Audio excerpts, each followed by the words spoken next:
আলহামদুলিল্লাহি রাব্বিল আলামিন ওয়াসসালাতু ওয়াসসালামু আলা সাইয়্যিদিল মুরসালিন আম্মা বা'দ ফাআউযু বিল্লাহি মিনাশ শাইতানির রাজীম বিসমিল্লাহির রহমানির রহিম আসসালাতু ওয়াসসালামু আলাইকা ইয়া রাসূলুল্লাহ ওয়া আলা আলিকা ওয়া সাহাবিকা ইয়া হাবিবাল্লাহ আসসালাতু ওয়াসসালামু আলাইকা ইয়া নবিয়্যাল্লাহ ওয়া আলা আলিকা ওয়া সাহাবিকা ইয়া নূরাল্লাহ। মাদানী চ্যানেলের দর্শক শ্রোতা, আজকে যে ব্যর্থতা সম্পর্কে আমরা শুনব আর তা হচ্ছে অহংকার। ব্যর্থ মানুষের অনেক বড় একটি ব্যর্থ গুণ আর তা হচ্ছে অহংকারী হওয়া। তাই এর থেকে আমি আপনি যদি বাঁচতে চাই, বেঁচে যদি সফলতা অর্জন করতে চাই, তাহলে আমাকে আপনাকে অবশ্যই জানতে হবে অহংকার সম্পর্কে ইসলাম কি বলে, অহংকার থেকে আমরা কিভাবে বাঁচতে পারি। যতক্ষণ পর্যন্ত মাদানী চ্যানেলের দর্শক শ্রোতা আমরা অহংকার থেকে নিজেকে বিরত রাখতে পারবো না, ততক্ষণ পর্যন্ত আমি আপনি কখনো না দুনিয়া না আখিরাতে কখনো সফলতা অর্জন করতে পারবো না।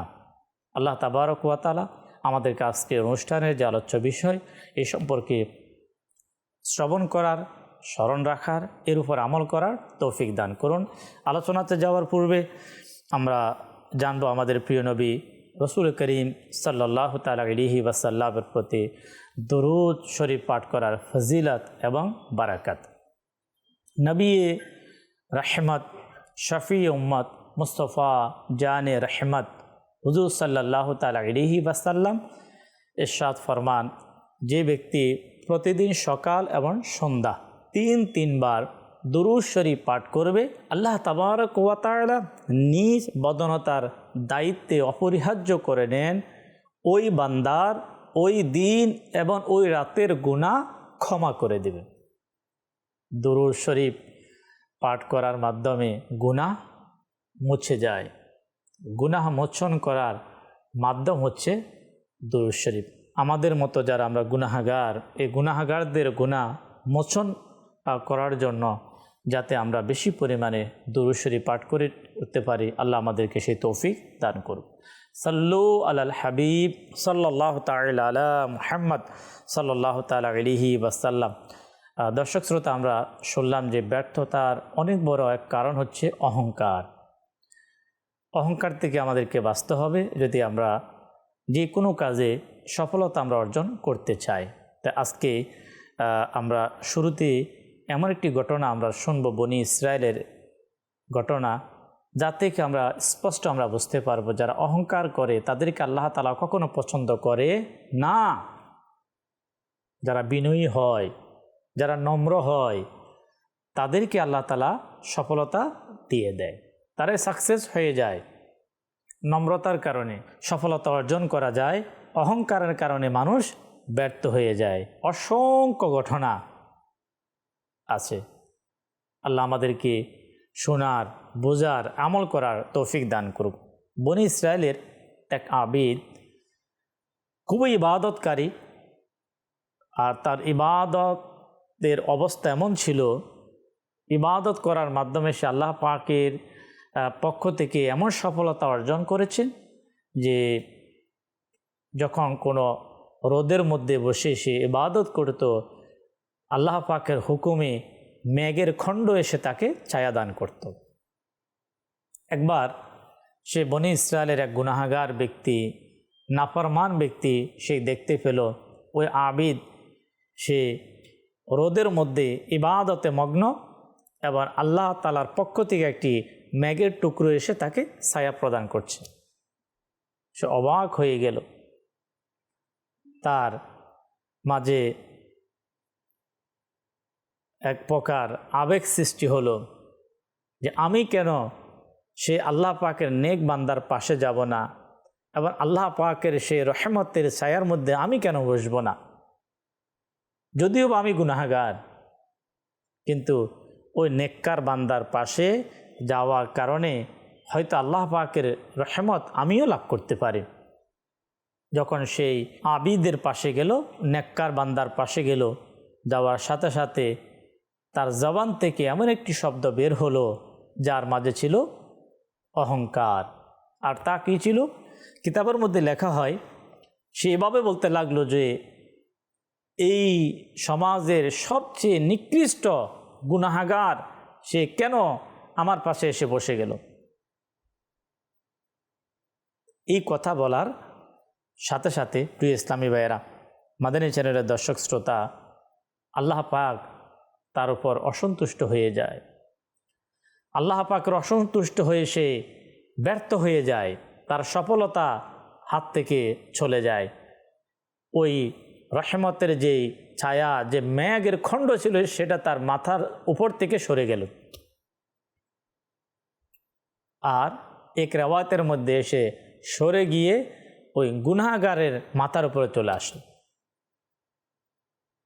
আল্লাহ তাবারক ওয়া তাআলা তখনকার নবীর কাছে ওহী প্রেরণ করলেন, তাদের উভয়কে গিয়ে বলে দাও তারা যাতে তাদের আমল নতুনভাবে শুরু করে।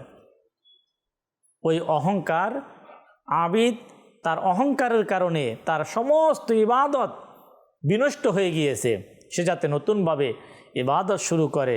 আর ওই গুনাহগার তার ভালো নিয়ত, তার অন্তরের বিশুদ্ধতার কারণে তার অতীতের সমস্ত গুনাহকে ক্ষমা করে দেওয়া হয়েছে। প্রিয় ইসলামী ভাইয়েরা, মাদানী চ্যানেলের দর্শক শ্রোতা, অহংকারী ব্যক্তি কখনো সফলতা অর্জন করতে পারবে না। এই ঘটনা থেকে আমরা স্পষ্ট অহংকার কাহাকে বলে, এর ডেফিনেশন কি, তা আসলে আমরা শ্রবণ করি। কিতাবের মধ্যে এভাবে এসেছে যে নিজেকে অন্য মানুষ থেকে উত্তম মনে করাই হচ্ছে অহংকার। তা সম্পদের কারণে হোক, সম্মানের কারণে হোক, জ্ঞানের কারণে হোক, যে কোনো কারণে নিজেকে অন্য মানুষ থেকে আফজল মনে করা, শ্রেষ্ঠ মনে করা হচ্ছে অহংকার। আমরা আমাদেরকে চেক করতে পারি। আমি আমাকে, আপনাকে চেক করুন, অহংকার কি আমার মাঝে আছে? যদি থাকে, আমি সফলতার সন্ধানে থাকলেও কিন্তু কখনো সফলতা আমার আপনার হাতে আসবে না। শুরুতেই আমি ব্যর্থ। আমার মাঝে অহংকার, আমার মাঝে জ্ঞানের অহংকার, ক্ষমতার অহংকার, সম্মানের অহংকার, টাকার অহংকার। এর অহংকার, এর শেষ পরিণতি কি? আল্লাহ পাকের অসন্তুষ্টি, রাসূল পাক সাল্লাল্লাহু তাআলা আলাইহি ওয়াসাল্লামের অসন্তুষ্টি এবং জাহান্নামে যাওয়ার মাধ্যম। তাই প্রিয় ইসলামী ভাইয়েরা, মাদানী চ্যানেলের দর্শক শ্রোতা, আসুন আমরা আজকে এই অহংকার থেকে যাতে নিজেকে বিরত রাখতে পারি, এই সম্পর্কে কিছু আসুন আমরা আলোচনা শ্রবণ করি। এই অহংকার হচ্ছে সকল পাপের মূল বলা হয়েছে। আরবি একটি শব্দ আছে যাকে বলা হয় উম্মুল আমরাজ, অর্থাৎ রোগের জননী, মা বলা হয়েছে। আল্লাহ তাবারক ওয়া তাআলা যখন আদম আলাইহিস সালাতু ওয়াস সালামকে যে সৃষ্টি করলেন, আদম আলাইহিস সালাতু ওয়াস সালামকে সৃষ্টি করার পরে মহান রব্বুল আলামিন ফেরেশতাদেরকে আদেশ করলেন, আমরা সকলেই জানি, যাতে আল্লাহ পাকের হুকুম পালন করে আদম আলাইহিস সালাতু ওয়াস সালামকে সিজদা করা হয়। আল্লাহ তাবারক ওয়া তাআলার এই হুকুম পাওয়ার সাথে সাথে আল্লাহ পাকের ফেরেশতাগণ সকলে সিজদার মধ্যে লুটিয়ে পড়লেন। কিন্তু ফেরেশতাদের মাঝে বেড়ে ওঠা শয়তান মাটি আর আগুনের যুক্তি নিয়ে হাজির হলো, অহংকার প্রকাশ করল। আর অহংকার প্রকাশ যখন করল, আল্লাহ তাবারক ওয়া তাআলা তার পূর্বের সমস্ত সফলতাকে মুহূর্তের মধ্যে শেষ করে দিলেন। যার লকব ছিল মুআল্লিমুল মালাইকা, টিচার, শিক্ষক ফেরেশতাদের, কিন্তু তার অবস্থা কি হলো? আল্লাহ তাবারক ওয়া তাআলা কালামে পাকের মধ্যে বললেন, আবা ওয়াস্তাকবারা ওয়া কানা মিনাল কাফিরিন। আল্লাহ তাবারক ওয়া তাআলা তার ব্যাপারে এমন একটা শব্দ বললেন যা তার সমস্ত জিন্দিগির সমস্ত সফলতাকে শেষ করে দিলেন। আল্লাহ তাবারক ওয়া তাআলা বলেন, সে অস্বীকৃতি জানালো, অহংকার করলো, আর সে ছিল কাফেরদের অন্তর্ভুক্ত। তার এই ব্যর্থতা কোরআনুল কারীমের সূরা বাকারার আয়াত নাম্বার হচ্ছে 34। তার এই ব্যর্থতা তাকে কোথায় নিয়ে গেল? সৃষ্টি জগতের সবচাইতে নিকৃষ্ট, তার চেয়ে ব্যর্থ আর কেউ নেই। সর্বশ্রেষ্ঠ ব্যর্থ, যার নাম ইতিহাস এর মাঝে, তা হচ্ছে ইবলিস শয়তান। আর ইবলিস শয়তানকে ব্যর্থতার মাঝে নিয়ে আসার যে মূল যে কারণ, সেটা হচ্ছে অহংকার। এই অহংকার এর কারণে শয়তান আপনার তার মাঝে অহংকার ছিল, তার মাঝে নিয়ামতের শুকরিয়া তার মাঝে ছিল না। নিয়ামতের শুকরিয়া তার মাঝে ছিল না। অহংকার সে আল্লাহ তাআলার পক্ষ থেকে যখন অভিশপ্ত হলো, আল্লাহ তাআলা যখন তাকে জান্নাত থেকে যখন বিতাড়িত যখন করলেন, তখন মাদানী চ্যানেলের দর্শক শ্রোতা আমাদেরকে স্মরণ রাখতে হবে, শয়তান যে কারণে অভিশপ্ত হয়েছে, সে মানুষকে অভিশপ্ত করার জন্য, মানুষকে আল্লাহ পাকের অবাধ্যতা করার জন্য সে শপথ করেছে।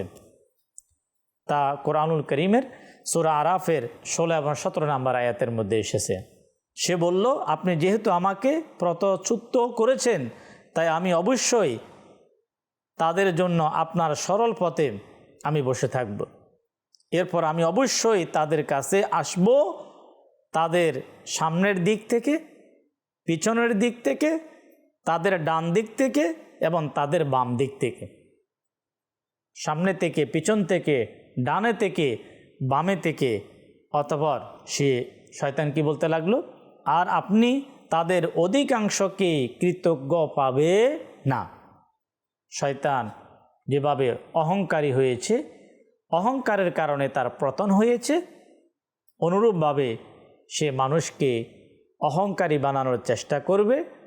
কেন? শয়তান জানে যদি কোনো ব্যক্তি অহংকারী হয়ে যায়, উম্মুল মারাজ, যখন সে সকল রোগের মা হয়ে যাবে, তার মধ্যে অহংকার চলে আসবে, তখন সে পাপ করতে, রবের নাফরমানি করতে সে বিন্দু পরিমাণ দ্বিধাবোধ করবে না। তাই প্রিয় ইসলামী ভাইয়েরা, মাদানী চ্যানেলের দর্শক শ্রোতা, আমাকে, আপনাকে, প্রত্যেক মানুষকে যদি আমরা সফলতা অর্জন করতে চাই, যে বিষয়টি থেকে আমাকে আপনাকে বাঁচতে হবে, বাঁচার চেষ্টা করতে হবে, আর তা হচ্ছে অহংকার। এই অহংকার একটি ঘাতক ব্যাধি। পবিত্র কোরআনে নানাভাবে বিচিত্র হয়েছে এই ঘাতক ব্যাধির কথা। কোরআনুল কারীমের অসংখ্য জায়গায় এই ব্যাধি যে অহংকার, এর সম্পর্কে আলোচনা এসেছে। কারণ তা মানুষের অন্তর্জগৎকে তিলে তিলে শেষ করে যায়। এই যে অহংকার, এটা এমন একটি ব্যাধি যা মানুষের অন্তরকে, তার অন্তরের যে একটা জগৎ, সেটাকে তিলে তিলে এটাকে কি করে দেয়? নষ্ট করে দেয়। আর পরকালীন ক্ষতি তো আছে। যে অহংকার ইবলিশকে শয়তানে পরিণত করেছে, সে অভিশপ্ত হয়েছে, রব আল্লাহ তাবারক ওয়া তাআলার রহমত থেকে বঞ্চিত হয়েছে। অহংকার যে খারাপ, এটার আলোচনা না করলেও প্রত্যেক মানুষ সেটা অনুধাবন করতে পারে এটা কত বড় মারাত্মক খারাপ। আসুন তারপর পবিত্র কোরআনুল কারীমের মধ্যে আল্লাহ তাবারক ওয়া তাআলা এই অহংকারী সম্পর্কে যা ইরশাদ করেছেন, সূরা আরাফের 146 নম্বর আয়াতে আল্লাহ তাবারক ওয়া তাআলা ফরমান, পৃথিবীতে যারা অন্যায়ভাবে অহংকার প্রকাশ করে তাদেরকে অবশ্যই আমার নির্দেশনাবলী থেকে বিমুখ করে রাখব। তারা আল্লাহ পাকের যে সকল উত্তম নিদর্শনাবলী তারা কখনো সেটা লাভ করতে পারবে না। যারা পৃথিবীর জমিনের মধ্যে যারা কি করবে, অহংকারী প্রকাশ করবে, তাদের অহংকারকে প্রকাশ করবে। অন্য আয়াতের মধ্যে মহান আল্লাহ তাবারক ওয়া তাআলা যারা অহংকার করে তারা কত বড় ব্যর্থ, তারা কত বড় ক্ষতিগ্রস্ত, কোরআনুল কারীমের মধ্যে আল্লাহ তাবারক ওয়া তাআলা সূরা নাহলের আয়াতের মধ্যে আল্লাহ তাবারক ওয়া তাআলা ইরশাদ ফরমান, ইন্নাহু লা ইউহিব্বুল মুস্তাকবিরিন, নিশ্চয় তিনি অহংকারীকে পছন্দ করে না। যদি অহংকারীকে যদি আল্লাহ তাআলা পছন্দ না করে তাহলে কি আল্লাহ রসুল পছন্দ করবে? আল্লাহ রসুল যদি পছন্দ না করে, পৃথিবীতে কোনো ভালো ব্যক্তি রসুল পাক সাল্লাল্লাহু তাআলা আলাইহি ওয়াসাল্লাম যদি অপছন্দ করে, এই পৃথিবীর জমিনে কোনো ভালো ব্যক্তি অহংকারীকে পছন্দ করবে না, কখনো পছন্দ করবে না। তাই প্রিয় ইসলামী ভাইয়েরা, মাদানী চ্যানেলের দর্শক শ্রোতা, এই যে কোরআনুল করিমের আয়াতে মোবারক আমরা শুনলাম, এর থেকে আমাদের জন্য কিছু শিক্ষা। নাম্বার 1, অহংকারী ব্যক্তিকে আল্লাহর নিদর্শন থেকে বিমুখ করে রাখেন, তার অন্তর ও চোখ তিনি সত্য অনুধাবন এবং সঠিক পথ অবলম্বন থেকে অন্ধ করে দেয়। পবিত্র কোরআনের কত জায়গায় আল্লাহ জ্ঞানীদেরকে বলেছেন তার নিদর্শনাবলী নিয়ে চিন্তা করার কথা।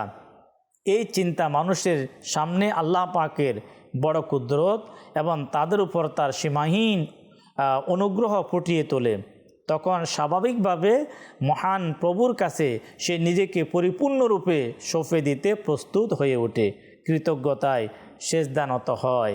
তাই আল্লাহ যদি কাউকে তার ওইসব নিদর্শন থেকে বিমুখ রাখেন, তাহলে সে দ্বীনের মূল ও সরল পথ থেকেও ছিটকে যাবে, তা তো বলা বাহুল্য। এটা কত বড় অহংকারী যারা, এটা তাদের জন্য কত বড় আল্লাহ তাআলার পক্ষ থেকে বঞ্চিত। দ্বিতীয় নাম্বার হচ্ছে আল্লাহ তাআলার প্রতি তার বিশ্বাস নেই, পরকালের বিশ্বাস নেই। অহংকার তো কেবল তারাই করতে পারে। নাম্বার 3, অহংকারীকে আল্লাহ তাআলা পছন্দ করে না। যা কোরআনুল কারীমের সর্বশেষ আয়াতে মোবারকা আমরা শ্রবণ করলাম। ইহকালীন পরকালীন একজন মানুষের অশান্তি, লাঞ্ছনা আর সমবাঞ্ছনার জন্য এরপরে আর কি হতে পারে? যদি আল্লাহ তাবারক ওয়া তাআলা যদি কাউকে যদি অপছন্দ করে, তাহলে তার দুনিয়াতেও না শান্তি, না তার জন্য আখেরাতে শান্তি। তার দুনিয়াও বরবাদ হয়ে যাবে, তার আখেরাত বরবাদ হয়ে যাবে। আর আমার আপনার জন্য, মানব জাতির জন্য, মানুষের জন্য যিনি সত্যের দিশারি, যিনি আলোর দিশারি, রাহমাতুল লিল আলামিন সাল্লাল্লাহু তাআলা আলাইহি ওয়াসাল্লাম যে উম্মতকে বলবে সফল, সেই হবে সফল। যে উম্মতকে বলবে ব্যর্থ, সেই উম্মত হবে ব্যর্থ। এই অহংকার সম্পর্কে আমাদের প্রিয় নবী রাসূল করিম সাল্লাল্লাহু তাআলা আলাইহি ওয়াসাল্লামের একটি হাদিসে মোবারকা ইনশাআল্লাহুল করিম আমরা শুনব আর স্মরণ রাখব। এর উপর মাদানী চ্যানেলের দর্শক শ্রোতা আমরা আমল করার চেষ্টা করব। তিরমিজি শরীফের হাদিস নাম্বার 1998। নবী করিম সাল্লাল্লাহু তাআলা আলাইহি ওয়াসাল্লাম ফরমান, তিল পরিমাণ অহংকার যার অন্তরে আছে সে জান্নাতে প্রবেশ করবে না, আর তিল পরিমাণ ঈমান যার অন্তরে সে দোজখে যাবে না। তাই আমাদেরকে মাদানী চ্যানেলের দর্শক শ্রোতা, যদি আমি আপনি সফল হয়ে জান্নাতে প্রবেশ করতে চাই, এখানে বলা হচ্ছে তিল পরিমাণ, সরিষার দানা তিল পরিমাণ অহংকার বলা হচ্ছে হাদিসে পাকে। কিন্তু আমাদের সমাজে যখন মানুষ কথা বলে, তার অহংকারের কোনো শেষ নেই। ক্ষমতার বড় অহংকার, সম্পদের অনেক বড় অহংকার। সে মানুষকে যখন কথা বলে, তখন মানুষকে তুচ্ছ ভাবে, মানুষকে হ্যায় প্রতিপূর্ণ করে দেয়। কেন? সে তো একজন মানুষ, আপনি তো একজন মানুষ। ব্যবধান এতটুকু যাকে ছোট করা হচ্ছে তার কাছে সম্পদ নেই। ব্যবধান এতটুকু, যাকে ছোট করা হচ্ছে তার কাছে হয়তো ওই পরিমাণ জ্ঞান নেই। ব্যবধান এতটুকু যে হয়তো তার কাছে অতটুকু সম্মানিত না যতটুকু সম্মান আল্লাহ আপনাকে দিয়েছে। তাহলে সম্পদ এটা আল্লাহ তাআলার পক্ষ থেকে দান, সম্মান এটা আল্লাহ তাআলার পক্ষ থেকে দান। আল্লাহ তাআলা যাকে ইচ্ছা সম্মান দিতেও পারে, আবার আল্লাহ তাবারক ওয়া তাআলা যাকে ইচ্ছা তার সম্মানকে মুহূর্তের মধ্যে শেষ করেও দিতে পারে। ইবলিসের ঘটনা এটা আমাদের জন্য। সে ছিল মুআল্লিমুল মালাইকা, ফেরেশতাদের সরদার, শিক্ষক, ফেরেশতাদের শিক্ষক ছিল। দিয়েছে কে? আল্লাহ তাআলা। অহংকারের কারণে আল্লাহ তাআলা মুহূর্তের মধ্যে তা ছিনিয়ে নিয়েছে। পৃথিবীতে অহংকার করে কেউ কামিয়াব হতে পারে নাই। ফেরাউন নিজেকে সবচাইতে উত্তম ভাবা শুরু করলো, আমি উত্তম, আমি শ্রেষ্ঠ। এক পর্যায়ে মাআযাল্লাহ সে নিজেকে খোদা দাবি করেছে, নিজেকে খোদা দাবি করেছে। আর তার নিজেকে উত্তম ভাবা, নিজেকে মাআযাল্লাহ খোদা বলে সাব্যস্ত করা, এর পিছনে তার যে জিনিসটা শয়তান তাকে দিয়ে করিয়েছে সেটা ছিল তার অহংকার। তার অহংকার তাকে শেষ করে দিয়েছে। নমরুদের অহংকার তাকে শেষ করে দিয়েছে। আজও পৃথিবীতে অসংখ্য মানুষ তারা অপদস্থ, লাঞ্ছিত হয়ে যায় অহংকারের কারণে। একটি কথা আমরা সব সময় শুনে থাকি, এটাই বাস্তব। অহংকার এটা এমন পাপ যেটা কখনো বাপকেও ছাড় দেয় না। কিন্তু এর পরিবর্তে আমি আপনি যদি সফল হতে চাই, আমাকে বিনয়ী এবং নম্র হতে হবে। আমাদের মায়েশা সিদ্দিকা তৈয়বা তাহেরা রাদিয়াল্লাহু তাআলা আনহা থেকে বর্ণিত একটি হাদিস, যে আল্লাহ পাকের সন্তুষ্টির জন্য নিজেকে ছোট করে আল্লাহ তাআলা তার মর্যাদাকে বাড়িয়ে দেয়। আমি আপনি যদি সফল হতে চাই, আমার আপনার মর্যাদাকে যদি আমি আপনি বৃদ্ধি করতে চাই, বাড়াতে চাই, অহংকার মুক্ত হতে চাই, তাহলে আমাকে আপনাকে বিনয়ী হতে হবে। আমাকে আপনাকে বিনয় এবং নম্র হতে হবে, যে গুণ ছিল সাহাবা ইকরামের মাঝে। হযরতে ফারুক আযম রাদিয়াল্লাহু তাআলা আনহু খলিফাতুল মুসলিমিন, ইসলামের দ্বিতীয়তম খলিফা, রাষ্ট্র পরিচালনার ক্ষেত্রে আজও এখনও কিয়ামত পর্যন্ত প্রত্যেক মুসলমানের জন্য সবচাইতে বড় এক আইডল হিসাবে তিনি হযরতে ওমর ফারুক আযম রাদিয়াল্লাহু তাআলা আনহু। কেমন সফল, কেমন এক সফল মুসলিম আপনার খলিফা। ফারুক আযম রাদিয়াল্লাহু তাআলা আনহু রাস্তা দিয়ে যাওয়ার সময় একজন ব্যক্তির গায়ের সাথে পা লেগে গেল, আর ওই ব্যক্তি উত্তেজিত হয়ে বলতে লাগলো, সে সম্ভবত ফকির প্রকৃতির লোক ছিল, বলতে লাগলো, আপনি কি অন্ধ? আপনি কি দেখতে পান না? ফারুক আযম রাদিয়াল্লাহু তাআলা আনহু কেমন নরম ব্যক্তি ছিলেন, কেমন ছিল নম্রতা। আল্লাহু আকবার। তিনি বলতে লাগলেন, অন্ধ তো নয়, আমার ভুল হয়েছে, আমাকে ক্ষমা করে দিন। এটি হচ্ছে অহংকার মুক্ত, এটি হচ্ছে নম্রতা। আল্লাহ তাবারক ওয়া তাআলা আমাদেরকে সে উত্তম মানুষকে অনুসরণ করার তৌফিক দান করুন। উত্তম মানুষের এই পরিবেশ, যে পরিবেশে সাহাবা ইকরামকে ফলো করা হয়, যে দিনই পরিবেশে আউলিয়া ইকরামদেরকে অনুসরণ করা হয়, তা হচ্ছে দাওয়াত ইসলামীর দিনই পরিবেশ। দাওয়াত ইসলামীর এই দিনই পরিবেশে আলহামদুলিল্লাহ, আপনি যখন মাদানী চ্যানেলকে আপনি দেখবেন, দাওয়াত ইসলামী সাপ্তাহিক ইজতিমায় আপনি আসবেন, যখন 3 দিনের সুন্নতবরা ইজতিমায় আপনি আসবেন, মাদানী কাফলায় যখন আপনি সফর করবেন, তখন সেই আল্লাহ পাকের নেক বান্দাদের বিনয়ী নম্রতার আলোচনা আপনি শুনবেন, অহংকার মুক্ত জিন্দিগি সম্পর্কে আপনি শুনবেন। তখন ওই শয়তানের ওয়াসওয়াসা থেকে আমি আপনি বাঁচতে পারব। তাদেরকে যখন ফলো করা শুরু করব, তখন শয়তানের অনুকরণ থেকে আমরা বেঁচে যাব। আল্লাহওয়ালাদের অনুসরণ, এটা কখনো শয়তান চাইবে না। শয়তান সবসময় চাইবে আমরা যাতে অহংকারী হয়ে যায়, শয়তানকে আমরা ফলো করি। কিন্তু না, আমরা তো অনুসরণ করব আল্লাহর প্রিয় হাবিব রাহমাতুল আলামিন সাল্লাল্লাহু তাআলা আলাইহি ওয়াসাল্লাম।